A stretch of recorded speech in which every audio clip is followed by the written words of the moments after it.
علی میں ایسے گم ہو جاؤ جیسے علی اللہ میں گم ہو گئے۔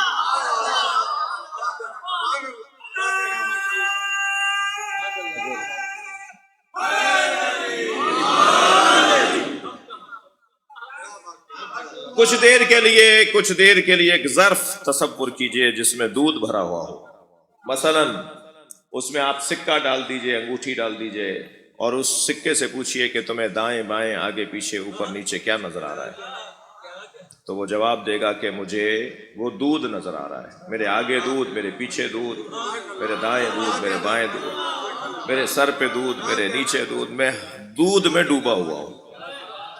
اسے کچھ اور نظر نہیں آئے گا، اسے کچھ اور نظر نہیں آئے گا۔ علی میں ایسے گم ہو جاؤ کہ تمہیں علی کے علاوہ کوئی نظر ہی نہ آئے۔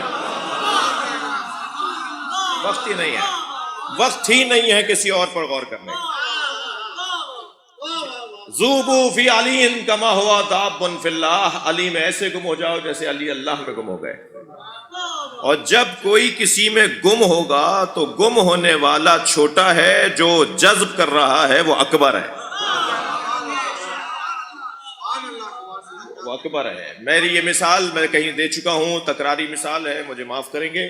ایک ظرف فروش کے دکے پر ہم گئے، ہم نے کہا جی 6 گلاس دے دیجئے اور 1 جگ دے دیجئے۔ اس نے سامنے والی میز پہ 6 گلاس رکھ دیے اور 1 جگ رکھ دیا۔ ہمیں 1 گلاس چھوٹا نظر آیا، ہم نے کہا جی یہ گلاس چھوٹا ہے، دوسروں کے برابر جو 5 اور ہیں انہی کے برابر کا لا کے دیجئے۔ اس نے کہا نہیں یہ سب برابر ہیں، یہ چھوٹا نہیں ہے۔ ہم نے کہا جی ہم آپ سے بحث نہیں کریں گے۔ ہم نے وہ چھوٹا گلاس 1 گلاس کے اندر ڈال دیا، وہ گلاس اندر چلا گیا۔ میں نے کہا یہ اندر جانا بتا رہا ہے کہ یہ چھوٹا ہے۔ جب میں کہہ رہا ہوں کہ علی میں ایسے گم ہو جاؤ جیسے علی اللہ میں گم ہو گئے، تو اللہ اکبر تو سمجھ میں آتا ہے۔ صلوات پڑھ لیں محمد و آل محمد۔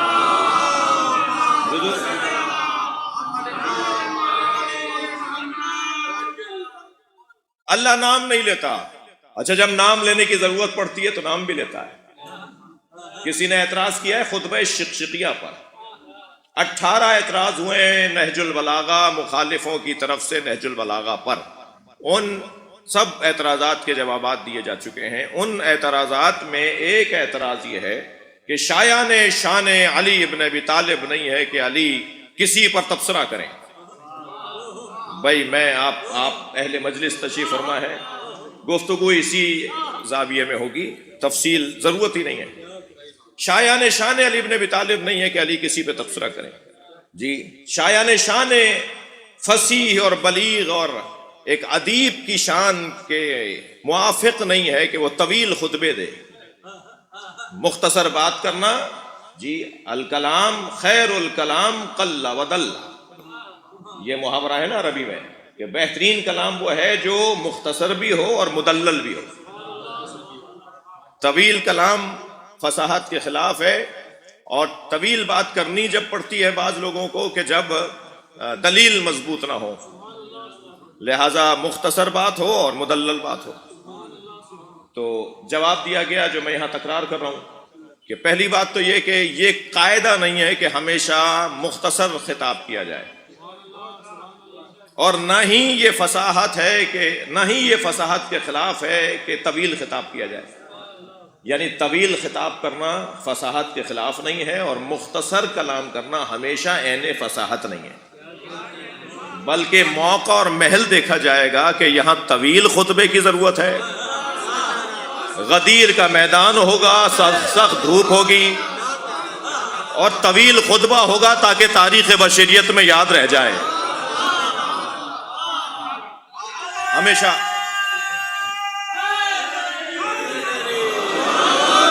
یہ ہمیشہ قاعدہ نہیں ہے کہ مختصر بات ہی فصاحت کے عین مطابق ہے، بلکہ موقع اور محل دیکھا جائے گا۔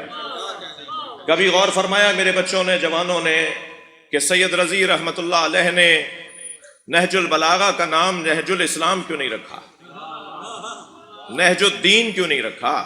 آرٹ کے ساتھ کیوں جوڑ دیا، فن کے ساتھ کیوں جوڑ دیا علی کو؟ کچھ دیر کے لیے میرے حلیے میں ایک جملہ سن لیجئے، علی مولا کو ملاؤں میں محدود کیوں نہیں کر دیا؟ کیوں اتنا وسیع میرے مولا کے پیغام کو رکھ دیا؟ نہج البلاغہ نہج الاسلام، نہج القرآن، نہج الدین نام رکھ دیتے. بھائی توجہ بڑھائیں گے، شاید کوئی بات کسی کے لیے ہو. سید رضی نے دینی تو ہے اس کے اندر، اسلام ہی تو ہے اس کے اندر، اللہ کے قرآن کی تفسیر ہی تو ہے نہج البلاغہ. بلکہ میں اپنی عقیدت کا اظہار کروں نہج البلاغہ کے لیے کہ اگر نہج البلاغہ جیسی کتاب نہ ہوتی تو قرآن کی عملی تفسیر کا ثبوت نہ ہوتا. یہ عملی تفسیر ہے قرآن کی، یہ آسمانی باتیں تھیں، اس پر عمل کیسے ممکن تھا؟ یہ علی مولا نے بتایا ہے کہ اس پہ عمل کیسے ممکن تھا. سید رضی نے اس کا نام دین سے جوڑ کے نہیں رکھا. اور آگے جائیے، اہل دقت بیٹھے ہیں، صاحبان اختیار تشریف فرما ہے. بات بہت دور تک جا رہی ہے. مالک اشتر کو مصر کا گورنر بناتے ہوئے مولا علی نے جو خط لکھا، اس خط میں ایک آیت سے استفادہ نہیں کیا، ایک حدیث سے استفادہ نہیں کیا. وہ علی جو بولتا قرآن ہو، وہ قرآن کی آیت اس میں نہیں لکھ رہا، اس لیے کہ اگر علی مولا نے قرآن اور حدیث سے اس خط کو لکھا ہوتا تو ہندو کہتا میرے لیے نہیں ہے، عیسائی کہتا یہ میرے لیے نہیں لکھا گیا ہے. علی نے عقلیات اور فطریات سے گفتگو کی ہے. صلوات پڑھیں محمد و آل محمد کا.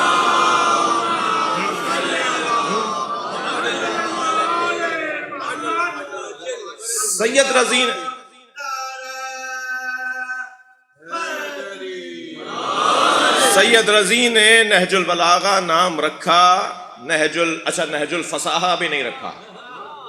فصاحت اور ہے، بلاغت اور ہے.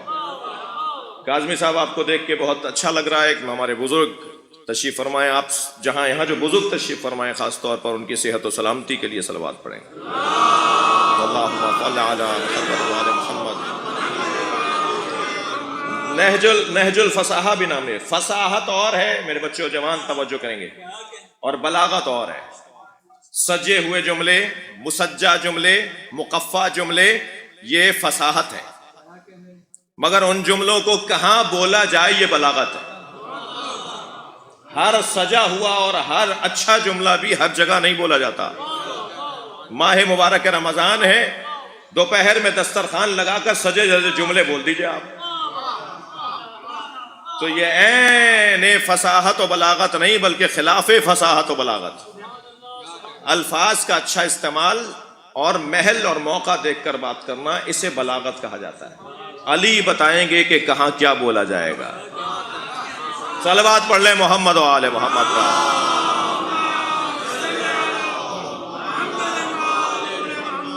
مولا علی آپ سے، مجھ سے، ہم سب سے راضی ہوں، ایک صلوات ہدیہ کریں. اللہم صل علی محمد و آل محمد. تو نام نہ لینا اور نام لینا بھی اسی انداز سے جواب دیا جائے گا کہ کہیں نام لینا ضروری ہے اور کہیں نام نہ لینا ضروری ہے. ہمیشہ نام، مثلا سورہ مبارکہ یوسف کے اندر حضرت یوسف کے بھائیوں نے جب یہ طے کیا کہ اقتلوا قالا یقولون اقتلوا یوسف وَاطْرَحُوهُ أَرْضًا، سب کہنے لگے یوسف کو قتل کر دیتے ہیں اور کہیں دور دراز زمین پہ لے جا کے پھینک دیتے ہیں. تو قال قائل منہم لا تقتلوا یوسف وَأَلْقُوهُ فی غیبات الجب. تو ایک ان میں سے بولا کہ قتل نہیں کرو، کنویں میں پھینک دو. جی 11 ایک طرف تھے اور ایک طرف. جی 11 نے کہا مار دو، ایک نے کہا مارو نہیں، کنویں میں پھینک دو. تو مانی اس کی گئی کہ جو ایک بول رہا تھا، تو یہ ذہن سے نکال دو کہ ایک کرے گا کیا، اکیلا کیا کر سکتا ہے. ہم اکیلے کیا کر لیں گے بھائی؟ حق بات بولو چاہے اکیلے کھڑے رہ جاؤ. لیکن پھر اللہ برکتیں ڈالتا ہے کہ یوسف مارے نہیں گئے، یوسف کو کنویں میں پھینک دیا. تو یہاں نہ ان بولنے والوں کا اللہ نے نام لیا اور نہ ہی اس بولنے والے کا اللہ نے نام، مگر سورہ تبت یدا ابی لہب وتب، ابو لہب پر پورا سورہ اتار دیا. کیا جواب دوں؟ کیا شایان شان پروردگار تھا کہ شیطان کا بار بار نام لیتا؟ وہ اللہ جس نے بہت سے نام نہیں لیے، اس نے شیطان کا نام قرآن میں لیا ہے. تو معلوم یہ ہوا کہ کہیں نام لینا ضروری ہے اور کہیں نام نہ لینا ضروری ہے. اب یہ متکلم بہتر جانتا ہے کہ مجھے کہاں کیا نام لینا ہے. اور کس کا نام نہیں لینا۔ طویل خطبوں کی بھی کوئی بحث نہیں ہے کہ طویل خطبہ خلاف فصاحت ہے اور قصیر اور مختصر گفتگو عین فصاحت ہے، عین بلاغت ہے، ایسا نہیں ہے۔ موقع دیکھا جائے گا، محل دیکھا جائے گا۔ جی جہاں اللہ حسد کرنے والوں کا نام نہیں لے رہا، ذکر بھی نہیں کر رہا، ایک عمومی بات، یحسدون الناس، کچھ لوگ ہیں جو ان سے حسد کرتے ہیں جنہیں اللہ نے اپنے فضل سے عطا کیا ہے، نام نہیں لے رہا۔ توجہ چاہوں گا، ویسے بھی ہدیہ کر رہا ہوں اہل دقت کو ایک جملہ، ویسے بھی اللہ نے اہل بیت کے دشمنوں کو جتنا ذلیل کیا ہے، میں ابھی مثال دوں گا، اتنا شاید ہی کسی کو ذلیل کیا ہو۔ یریدون لیطفئوا نور اللہ بافواہہم، کچھ لوگوں کا ارادہ ہے کہ اللہ کے نور کو اپنی پھونکوں سے بجھائیں۔ اللہ نے اہل بیت کے سارے دشمنوں کو پھونک سے تعبیر کیا ہے۔ کیا بنے؟ پھونک۔ صلوات پڑھ لیں ذرا محمد وآلہ۔ پھونک، پھونک، ہوا پھونک، ساری طاقتیں بھی جمع کر کے لے آؤ تو تم میرے رسول کے گھرانے کا کچھ نقصان نہیں کر سکتے۔ تم انہیں اذیتیں پہنچاؤ گے، مگر میرا ارادہ ہے کہ میں واللہ متم نورہ، اللہ کا ارادہ یہ ہے، اللہ چاہتا یہ ہے کہ یہ نور روشن رہے گا، یہ نور جلتا رہے گا۔ یہ اس نور کی روشنی ہی ہے کہ آج ہم مولا کے نام پہ جمع ہیں۔ یہ نور علی ابن ابی طالب علیہ السلام کی روشنی ہے۔ یہ ام یحسدون الناس علی ما آتاہم اللہ من فضلہ، کچھ لوگ ہیں جو ان سے حسد کرتے ہیں جنہیں اللہ نے اپنے فضل سے عطا کیا ہے۔ فقد آتینا، اب اللہ غائب کے صیغے سے حاضر کے صیغے میں آ گیا۔ کچھ لوگ ہیں جو ان سے حسد کرتے ہیں جنہیں اللہ نے اپنے فضل سے عطا کیا ہے، اب خود کہہ رہا ہے فقد آتینا، ہم نے عطا کیا ہے۔ چیلنج، تحدی، روب جلال، ہم نے عطا کیا ہے۔ ہم نے عطا کیا ہے آل ابراہیم کو الکتاب، کتاب عطا کی ہے۔ ہر آسمانی کتاب کے عالم یہ ہیں، کوئی کتاب ایسی نہیں ہے جس کو یہ نہ جانتے ہوں، کوئی کتاب ایسی نہیں ہے جسے یہ نہ جانتے ہوں۔ آغوش مصطفیٰ میں آئے، آغوش مصطفیٰ میں آئے، سنی شیعہ نے لکھا ہے سرکار نے اپنی زبان علی کے منہ میں دے دی۔ اور کل میں اتفاق سے تازہ ترین میرا مطالعہ کہ دیکھ رہا تھا کہ جب مولا نبی نے مولا علی کے دہن مبارک میں اپنی زبان مبارک کو رکھا تو 12 جگہ سے نبی مکرم کی زبان مبارک سے، اچھا بعض چیزیں بہرحال ممبر سے گریز کرتے ہیں ہم، کیونکہ وہ جس دید اور زاویے سے منظر تھا وہ منظر کسی اور ذہنیت، اور مائک پر جب بات ہوگی تو نہ جانے کون کون سی ذہنیتیں سن رہی ہیں، تو بہت ساری چیزوں سے احتیاط بھی کرنا پڑتی ہے، نہ معلوم کون کیا سمجھے۔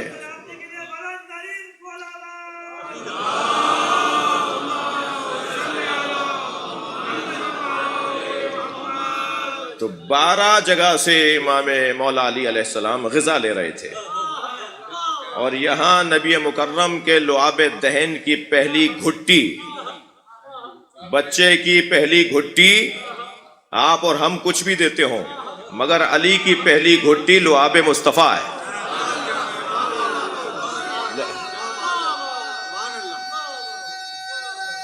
ماشاءاللہ، لہذا ہمیشہ فخر کیا ہے مولا نے اپنی شہادت تک، مکمل زندگی میں بارہا فخر کیا ہے۔ جب کسی نے مولا کے علم کی تعریف کی اور کہا یا علی آپ سے جو سوال کیا جاتا ہے آپ جواب عنایت فرما دیتے ہیں، اور اتنی جلدی مشکل سوالات کے جواب عنایت فرما دیتے ہیں گویا آپ کے ہاتھ کے سامنے، آپ کی ہتھیلی پہ رکھے ہوئے سوالات۔ تو حضرت فرمایا ہذا لعاب النبی، یہ میرا علم لعاب مصطفیٰ ہے۔ اللہ اکبر۔ اور اس کے بعد جب نبی نے اپنی زبان، اب مجھے یہاں علامہ اظہر حسن زیدی بھی یاد آ رہے ہیں، بزرگوں کے جو جملے ہیں وہ انہی کے ہیں۔ علامہ اظہر حسن زیدی، مولانا اظہر حسن زیدی کا ایک مشہور حسین جملہ ہے، فرماتے ہیں علی اسے کہتے ہیں جسے نبی نے زبان دے دی۔ صلوات پڑھیں گے محمد و آل محمد۔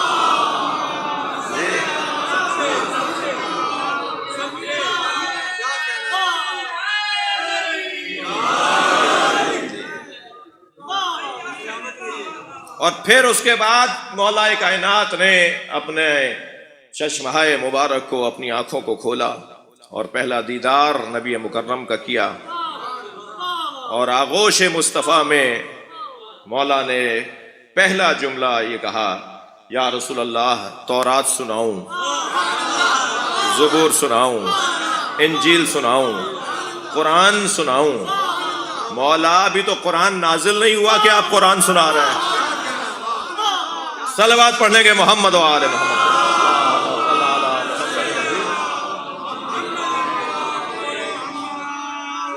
یہ تو مولا علی کی بات کر رہا تھا بھائی میں۔ مولا علی کے چھوٹے بیٹے امام حسین کی یہی کیفیت۔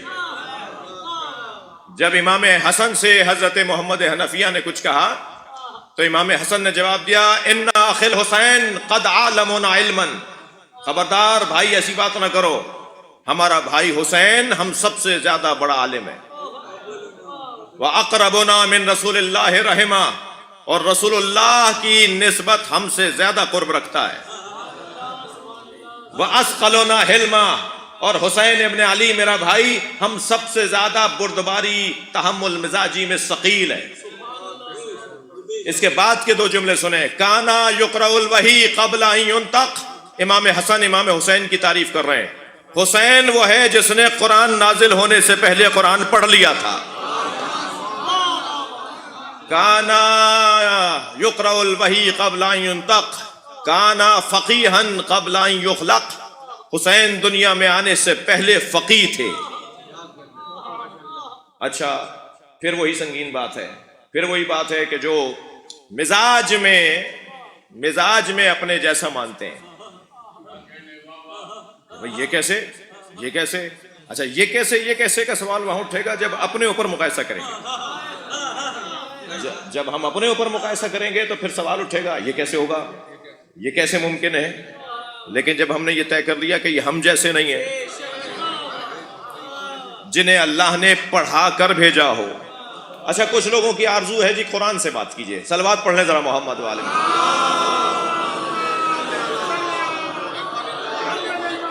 کچھ لوگوں کی آرزو ہے کہ آیت سنائیے، اگرچہ میں ان لوگوں کو ایک جملہ کہے بغیر آگے نہیں بڑھوں گا کہ اگر صرف قرآن سن کر تم بات مانتے ہو تو ذرا فجر کی 2 رکعت نماز قرآن سے دکھاؤ۔ ظہر کی 4 رکعت نماز ہے، کہاں لکھا ہوا ہے قرآن میں؟ مغرب کی ساری امت 3 رکعت نماز پڑھتی ہے، کہاں لکھا ہوا ہے قرآن میں؟ خانہ کعبہ کے 7 چکر کرو گے تو طواف مکمل ہوگا، کہاں لکھا ہوا ہے قرآن میں؟ جتنا دین ہے وہ قرآن میں اصولوں کے مطابق بیان ہوا ہے، تشریح مصطفیٰ نے کی ہے۔ حدیث کے بغیر قرآن سمجھ میں نہیں آئے گا۔ لیکن چلیں ان کی تسلی کو صحیح، یہ کیسے ممکن ہے کہ دنیا میں آنے سے پہلے پڑھ لیں؟ یہ کیسے ممکن ہے ابھی دنیا میں آئے نہ ہو کہ ان کے پاس علم ہو؟ تو سورہ رحمان سب مسلمان پڑھتے ہیں نا، تو سورہ رحمان کی پہلی ہی 3 آیتوں میں یہ فیصلہ ہو گیا ہے، الرحمن علم القرآن خلق الانسان۔ رحمان وہ ہے جس نے قرآن کی تعلیم دی ہے، پھر انسان کو خلق کیا ہے۔ بھائی وہ انسان ہمیں ڈھونڈ کے دکھا دو جو پہلے پڑھا اور پھر دنیا میں آیا۔ صلوات پڑھیں محمد و آل محمد پر۔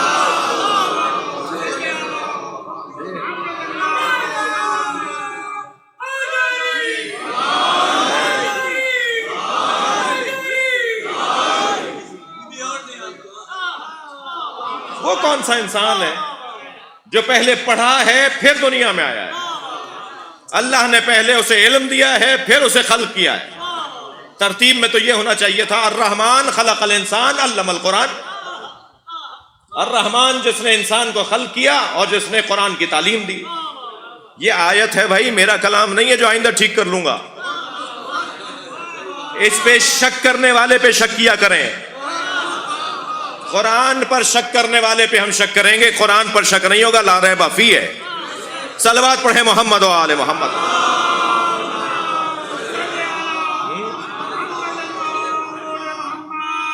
تو یہ وہ کہ جو آغوش میں آ رہے ہیں تو علم کا مظاہرہ فرما رہے ہیں۔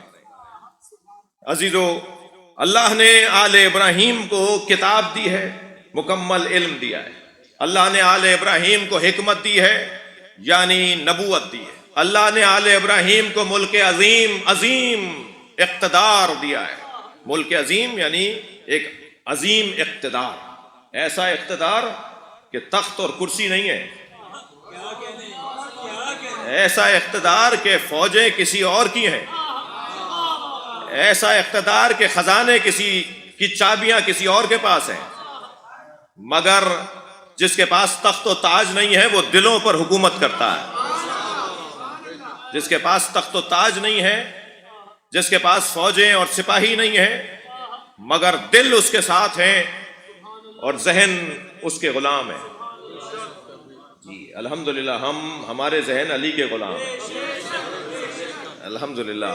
الحمدللہ ہمارے ذہن کسی اور کے غلام نہیں ہیں، ہمارے ذہن علی کے غلام ہیں، اور اسی غلامی میں ہم لطف لینا چاہتے ہیں، اور اسی غلامی میں ہم پکا ہونا چاہتے ہیں، اسی نوکری کو ہم پکا کرنا چاہتے ہیں۔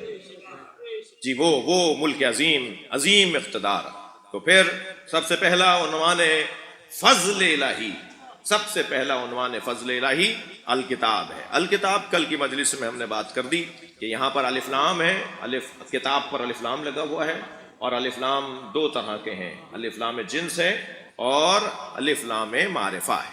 جی اگر الف لام معرفہ مراد لیں، مدرسے کے طالب علم بھی بیٹھے ہوئے ہیں تو مجھے دو جملے کہنے دیجیے۔ اگر الف لام معرفہ ہم مراد لیں تو اس سے مراد خاص کتاب ہے، خاص کتاب، اور خاص کتاب مولانا قرآن ہے، قرآن سے بڑی کوئی کتاب نہیں ہے۔ اور اگر الف لام جنس لیں یعنی الف لام استغراق لیں، الف لام جنس کو ایک اور لفظ کہتے ہیں، نام سے پکارتے ہیں، الف لام استغراق، یعنی الف لام لگتا ہے اسم کے اوپر، فعل کے اوپر الف لام نہیں لگتا۔ عربی گرامر سنا رہا ہوں تھوڑا سا آپ کو۔ تو اسم پر اگر الف لام لگے تو یہ الف لام دو معنی دیتا ہے، یا معنی دیتا ہے خاص مخصوص کرنے کے معنی میں آ جاتا ہے، اور یا جتنی بھی اس کے جنس کی چیزیں ہیں ان سب کو شامل کر دیتا ہے۔ ان اللہ و ملائکتہ یصلون علی النبی، نبی پر الف لام لگا ہوا ہے۔ اب بھی سوال رہ جائے گا کہ اہل بیت کو شامل کیسے کرتے ہو؟ جتنے بھی نبی کے جنس کے ہوں گے سب درود میں شامل ہو جائے گا۔ تو نبی کے جنس کے لوگوں کو تلاش کرو۔ نبی کے جنس میں ایک کو علی کہتے ہیں، ایک کو فاطمہ کہتے ہیں، ایک کو حسن کہتے ہیں، ایک کو حسین کہتے ہیں۔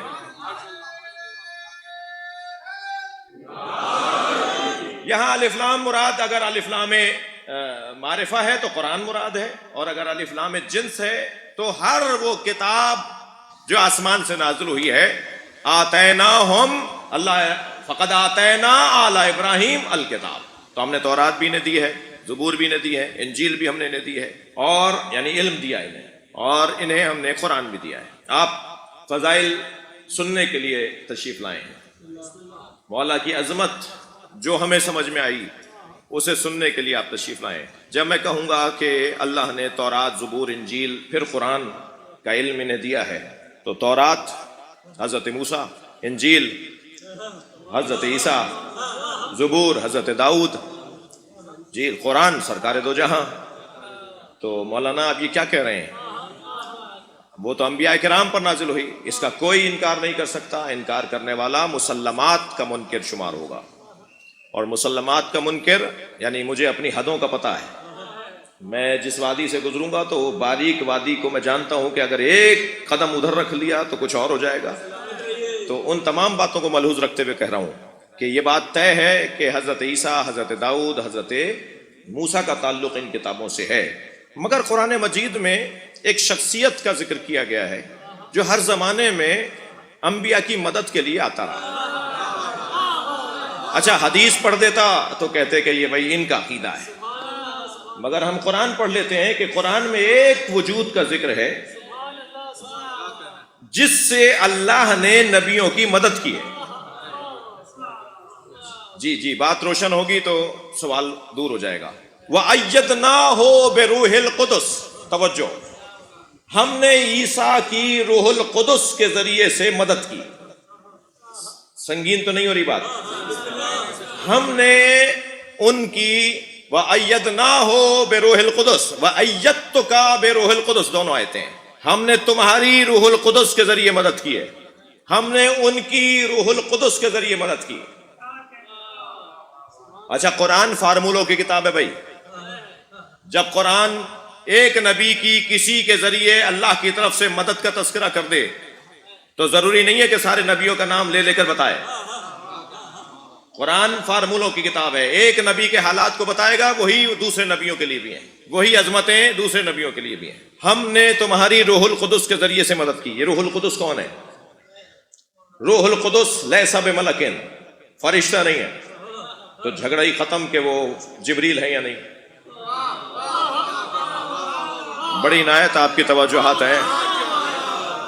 روح القدس لیس بملک، جا کے دیکھ لیجئے حدیثوں میں. روح القدس ملک نہیں ہے، روح القدس اللہ نہیں ہے، اس لیے کہ وہ کہہ رہا ہے ہم نے روح القدس کے ذریعے مدد کی. روح القدس اللہ بھی نہیں ہے.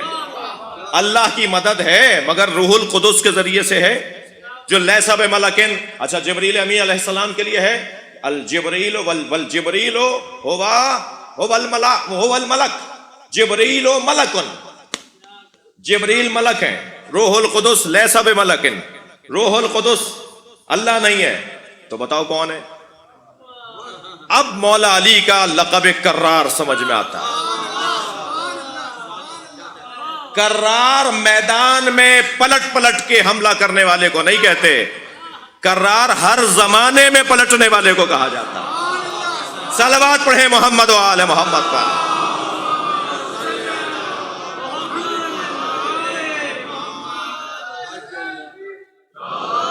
یہ میرے ذہن کی اختراع نہیں ہے بھائی. طالب علم ہوں اور محتاط رہنے کی کوشش کرتا ہوں. روح القدس کے لیے ہمارے پاس حدیث بھی ہے. روح القدس ہے فاطمہ. صلوات پڑھ لیں ذرا محمد و آل محمد.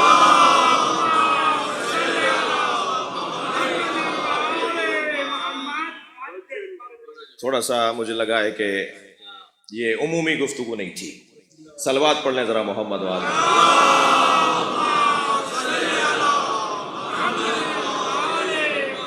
مگر مجھے جوہری صاحب کا بھی وہ جملہ یاد آ رہا ہے. وہ معمولاً جب کچھ سنگین بات کرتے تو کہتے تھے کہ بھائی سطح عموم سے بلند ہو کر بات ہو رہی ہے. ذرا صلوات پڑھ لیں محمد و آل محمد.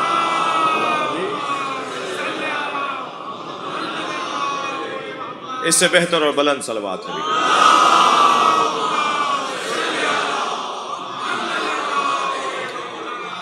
میں پلٹ رہا ہوں اپنے مضمون کی طرف. حسد کرنے والوں کا تذکرہ ہے. میرے عزیزو، حسد بہت خطرناک اور بہت ہی نقصان دہ بیماری ہے. حسد کے نقصانات کو اگر آپ تفصیل سے دیکھنا چاہیں تو سورہ یوسف کو ضرور پڑھیں. سورہ یوسف کی تفسیر کو ضرور پڑھیں. میں اپنے کم سن ساتھیوں سے کہہ رہا ہوں، اہل مطالعہ مستحضر ہیں. حسد نے کتنا نقصان پہنچایا ہے. تاریخ حسد میں پہلا حسد تو شیطان کو حضرت آدم سے ہوا، پھر دوسرا حسد قابیل کو حابیل سے ہوا، پھر تاریخ حسد میں حضرت یوسف کے بھائیوں کو حضرت یوسف سے ہوا، پھر تاریخ حسد میں ایک بڑا عنوان اس آیہ کریمہ کا مصداق اہل بیت ہیں. جب کسی نے پوچھا میرے مولا علی سے کہ یا علی یہ آیت کیا کہہ رہی ہے، کہ کچھ لوگ ہیں جو ان سے حسد کرتے ہیں جنہیں اللہ نے اپنے فضل سے عطا کیا ہے، اور ہم نے آل ابراہیم کو کتاب، حکمت اور ملک عظیم عطا کیا ہے. تو مولا نے اپنے سینے پہ ہاتھ رکھ کے فرمایا نحنو محسودون الذین فی الآیہ. ہم ہی اہل بیت وہ محسود ہیں. محسود کہتے ہیں جسے حسد ہوتا ہے. حاسد حسد کرنے والا، محسود جسے حسد ہو. فرمایا ہم ہی وہ محسود ہیں جن کا تذکرہ قرآن کی اس آیت میں ہے. حسد کیا کیا گل کھلاتا ہے، حسد کیا کیا فساد پھیلاتا ہے، اس کو اگر سمجھنا ہے تو سورہ یوسف کی تلاوت کی جائے. پہلے تو سوال ہے کہ حضرت یوسف کے بھائیوں کو حضرت یوسف سے حسد تھا کیوں؟ بھائی تھے بھائی، خوش ہوتے. بھائی کو دیکھ کر تو بھائی خوش ہوتا ہے. یہ بھائی بھائی سے حسد کیوں کر رہے تھے؟ تو سورہ یوسف کے اندر اس کی تفصیل موجود ہے. کیونکہ کم سن تھے، حسین بھی تھے، نبی بھی تھے، اور بن ماں کے بھی تھے. تو حضرت یعقوب ان سے پیار زیادہ کرتے تھے. حضرت یعقوب کا ان کے ساتھ لگاؤ، تعلق، محبت کا جو ادائیگی تھی وہ اور بچوں سے زیادہ تھی. وہ بے عدالتی بچوں میں نہیں کر رہے تھے، معاذ اللہ. نبی ہیں وہ، نبی سے بے عدالتی نہیں ہو. نبی معصوم ہے، عین عدالت. کل کی گفتگو میں ایک جملہ مجھ سے ہوا تھا کہ عدالت کا تقاضا تفریق ہے، عدالت کا تقاضا مساوات نہیں ہے. تقاضائے عدل ہے کہ جس کا جو حق ہے اسے دیا جائے. لہذا حضرت یعقوب اگر حضرت یوسف سے زیادہ پیار کا مظاہرہ کر رہے ہیں تو یہ عین عدالت ہے، عین عدالت ہے. ان سے کوئی پوچھے تو وہ جواب دیں گے میرا بچہ کم سن بھی ہے، بن ماں کا بھی ہے، اور حسین ہے، اس کو کوئی نقصان پہنچا سکتا ہے، اس لیے اس کی طرف میری توجہ زیادہ ہے. اور سب سے بڑی بات یہ کہ نبی ہے. یہ کیسے ممکن ہے کہ نبی اور غیر نبی کو ایک جیسا بول دے؟ بھائی صلوات پڑھ لیں محمد و آل محمد. یہ کیسے ممکن ہے؟ نبی اور غیر نبی ایک جیسے کہیں. محبت کا مظاہرہ تھا، شدت محبت تھی.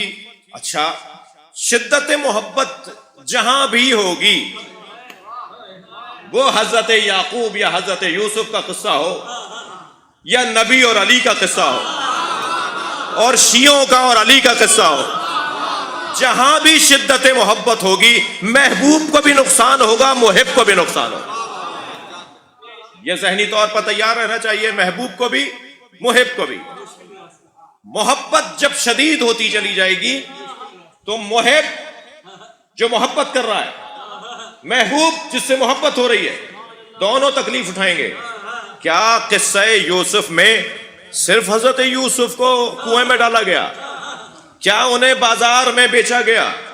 کیا انہیں زندان میں انہی کو رکھا گیا؟ یوسف تو اس شدت محبت کی وجہ سے نقصان اٹھاتے رہے، مگر محب بھی تو پریشان رہا. یعنی حضرت یعقوب کتنے پریشان رہے، آنکھوں کا نور چلا گیا.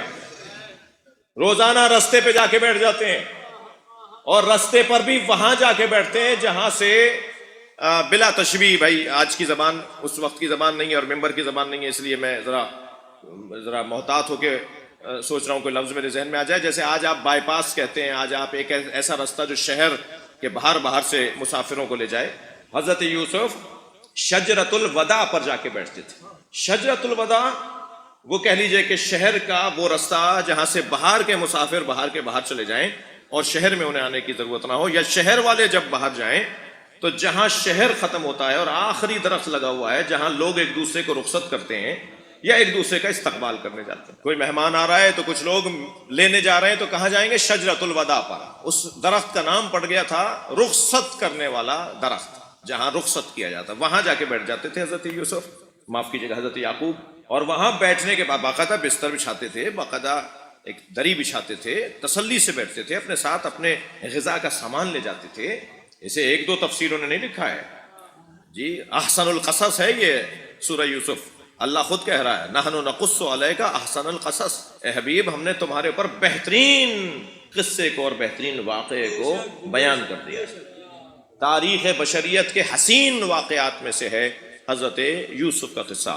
وہاں چلے جاتے تھے، اپنے ساتھ سامان لے جاتے تھے، بڑی تسلی سے بیٹھتے تھے اور روڈ پر جا کر بیٹھتے تھے اور وہاں جانے شارع عام پر بیٹھتے تھے اور وہاں بیٹھنے کے بعد ایک جملے کو تکرار سے بولتے تھے اور وہ جملہ یہ تھا وا اسفا علی یوسف، ہائے میرا یوسف، ہائے میرا یوسف.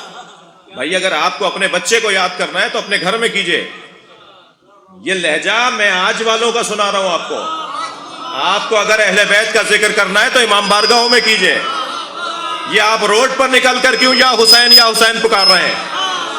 اگر آج ہمارا روڈ پر جا کر یا حسین سمجھ میں نہیں آتا تو حضرت یعقوب کا ماتم کیسے سمجھ میں آتا ہے؟ ان کا نوحہ کیسے سمجھ میں آتا ہے؟ یہ قرآن کا قصہ ہے اور بہترین قصہ ہے. صلوات پڑھیں گے محمد و آل محمد.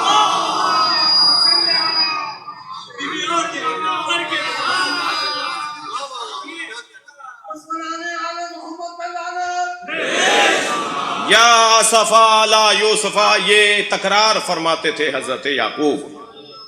ایک صاحب نے مجھ حقیر کو جواب دیا ہے، وہ بہت ماشاءاللہ تبصرے کرتے ہیں دوسروں کے کلپس پر، دوسروں کے خطابات پر، اور آپ بھی انہیں بہت سنتے ہیں، شاید ہی کوئی شیعہ ہو جس کے موبائل میں ان کا کلپ نہ ہو۔ میں بھی ان سے محبت کرتا ہوں، اور وہ بھی بڑے احترام سے ہمارا نام لے کے ہمیں جواب دے رہے ہوتے ہیں۔ دیکھیے، اسفا یا اسفا علی یوسفا، اسفا شدت غم کا اظہار ہے۔ غم کی شدت کو عربی میں ایسے بولیں گے جیسے حضرت یعقوب بول رہے ہیں۔ وہ کہنے لگے جی نوحہ پڑھنا تو سمجھ میں آ جائے گا، مگر ماتم کرنا اس سے سمجھ میں نہیں آئے گا۔ تو میں انہیں ایک جواب دینا چاہ رہا ہوں کہ شدت، بھائی اسے ٹھیک کر سکتے ہیں آپ؟ ایک صلوات پڑھیں ذرا محمد و آل محمد۔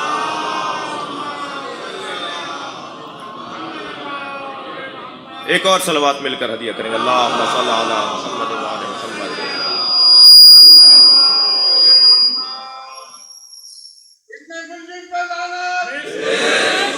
یہ شدت غم، جب غم شدید ہو جائے تو کیا ہوتا ہے؟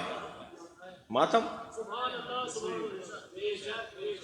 یہ ایک مثال تو نہیں ہے کہ کس کس شخصیت نے، کس کس بیوی نے شدت غم میں اپنے بال نوچے، اپنے پیشانی پر ہاتھ مارا، اپنے سینے پہ ہاتھ مارا۔ شدت غم ماتم ہے۔ اور دلیل بھی ہے، اس وقت ہمارا موضوع یہ نہیں ہے، موضوع ہمارا ہے حسد۔ تو محب اور محبوب دونوں حسد کا نقصان اٹھاتے ہیں۔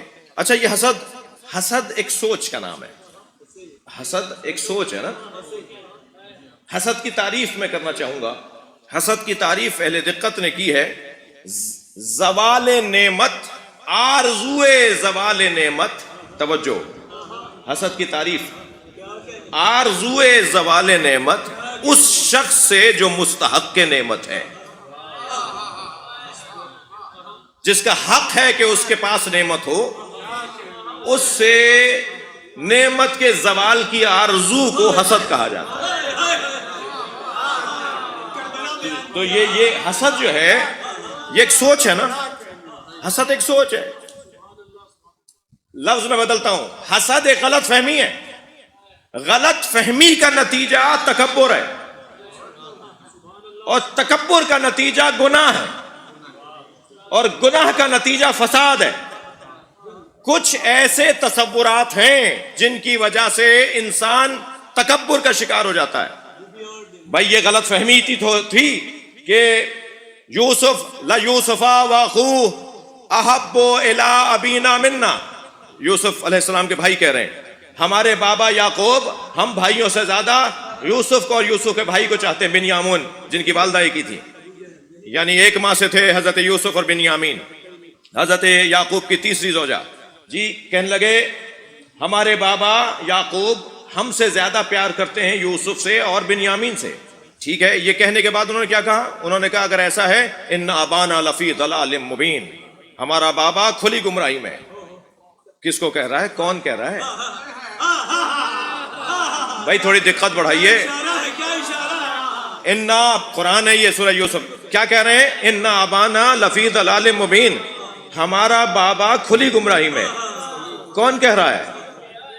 بیٹے کہہ رہے ہیں نبی کو، یعنی بیٹے نبی کے اوپر شک نہیں، ان کی عصمت کے خلاف بول رہے ہیں۔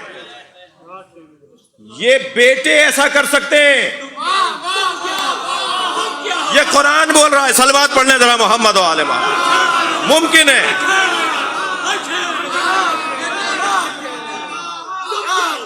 ممکن ہے کہ بیٹے اپنے نبی بابا پر شک کریں۔ اگر بیٹے نبی پر شک نہیں تہمت لگا سکتے ہیں، تو پھر کسی اور کے بارے میں یہ سوچنا کہ کیسے ہو سکتا ہے؟ صلوات پڑھیں ذرا محمد و آل محمد۔ ہو سکتا ہے،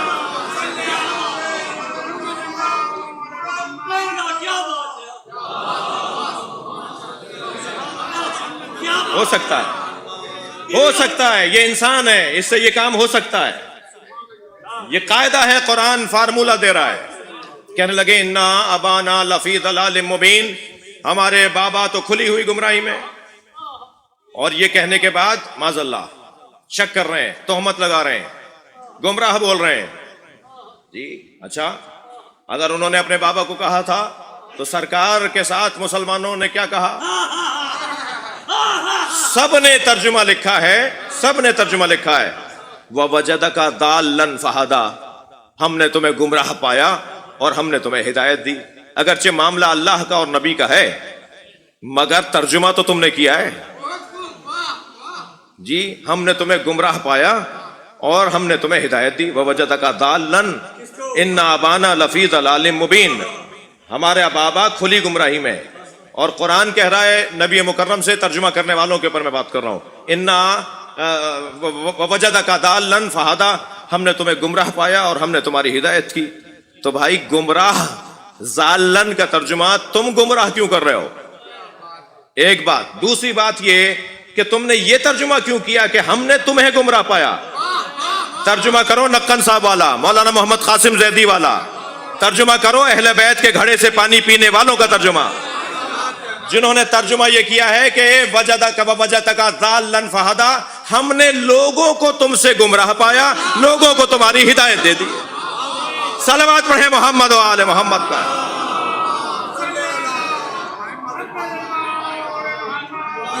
لوگ تم سے گمراہ تھے.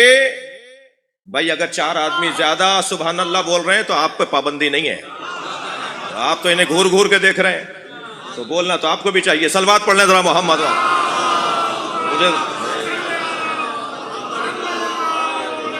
مجھے نہ بولنے والے کا ساتھ نہیں دینا، بولنے والے کا ساتھ دینا ہے. صلوات پڑھ لیں ذرا محمد والے.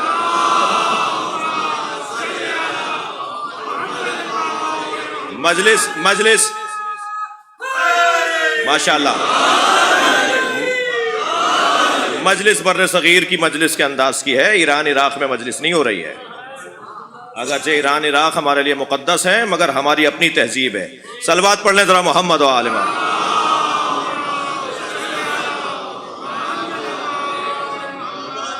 توجہ ہے حضرات کی. تو غلط فہمی،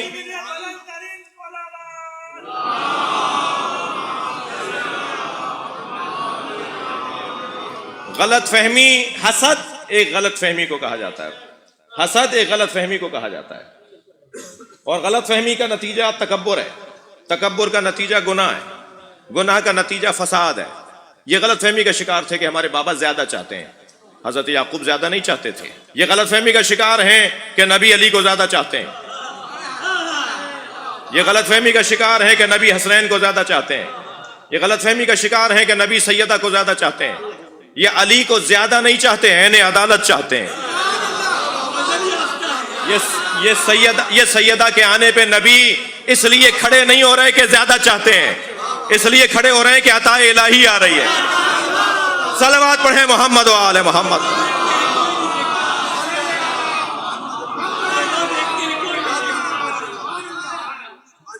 این عدالت،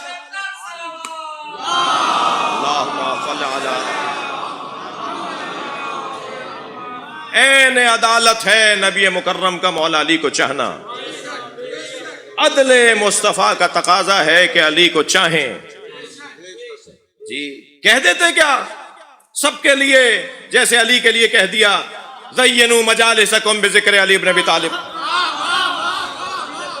تم عدالت چاہ رہے ہو نا، تم عدالت چاہ رہے ہو کہ سب کے لیے ایک سا ہونا چاہیے تھا، تو کہہ دیتے سب کے لیے، نام لے دیتے شخصیات کے، تو چلتی مجلسیں. نہیں، این عدالت علی کی بات ہے جو ہر مجلس میں ہوگی.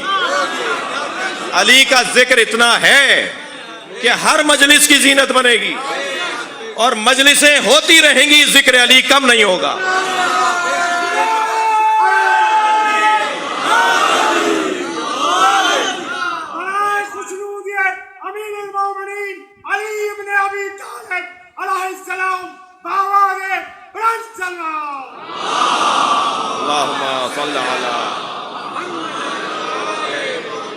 اس سے بہتر اور بلند صلوات.